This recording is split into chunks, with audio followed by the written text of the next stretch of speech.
Xin chào các bạn, chào mừng các bạn quay lại với kênh của mình. Thì hôm nay mình sẽ ra một cái clip về báo giá Squishy nha.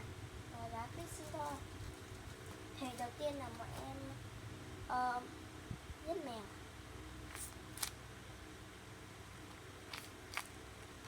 Bốn k. Mọi em đào 6k. Mọi em mẹ thằng mèo.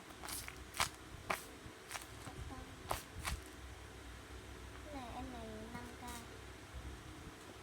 Theo là một em bánh mì sandwich cầu vồng 8 màu các bạn, không phải cầu vồng mà đúng là cầu vồng nhưng mà nó có 8 màu ha các bạn.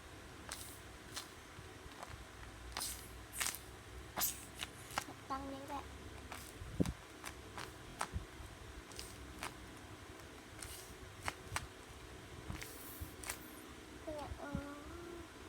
Mình nói trước là cái này là mình làm từ bao ly lông nha, nó không có chậm tăng.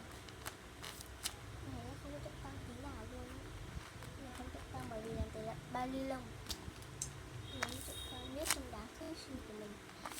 Rồi em mini chậm tăng nhất cái đám Squishy mini nhé. Chậm tăng nhé bạn. Em này là em này khá chậm tăng và mềm. Đây có khí luôn. Hai bạn mà mình đã này hơi mắc nha, 5k. Hay là một em công chúa.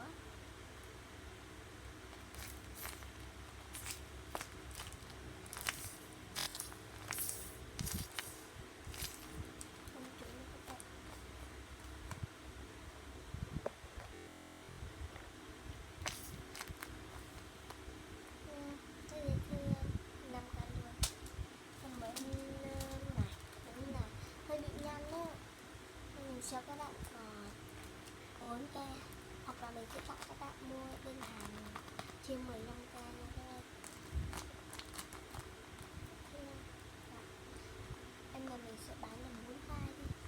Thế là sống quá rồi nha. Đây là một em nút bạc.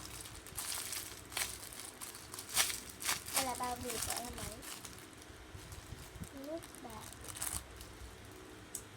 Nước bạc, và mình sẽ mở bao bì của em ấy ra. Cái này là khá đơn giản chứ mà là cái bạc thật.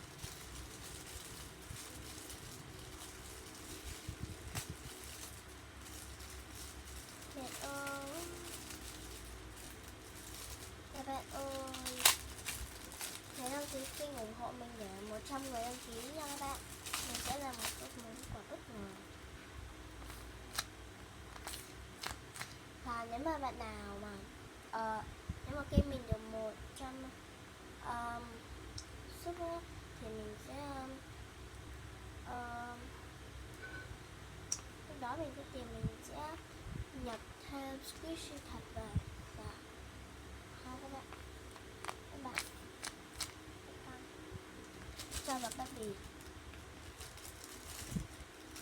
Mình giới thiệu em bao bì này.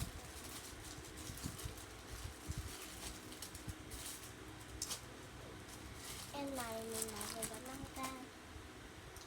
Đây là một em đậu thủ. Này là bao bì của nó, để mình dán lại nha các bạn. Dán lại cho em. Cái ít bên nhớ này. Cái này nó bị tuột ra rồi, mình phải xé cái băng keo cũ ra. Chứ không phải cái suy đó, cái suy bị rách lên thôi.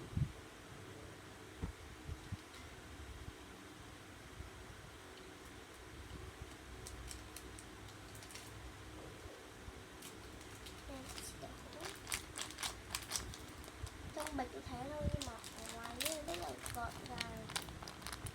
Đậu thủ. Em này 4k. Một em bánh mì sandwich. Em mì sandwich rồi rau, rau xay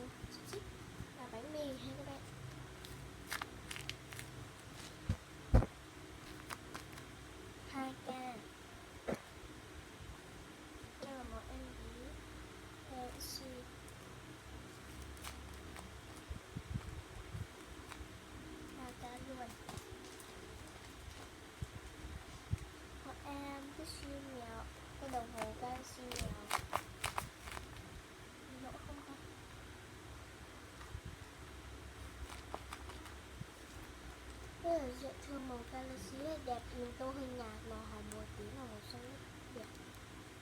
Xanh biển nhạt mình tô nó kiểu màu xanh nước biển khá ít đấy các bạn, mình thấy màu tím rất là nhiều. Hi, mình đã X17k nha.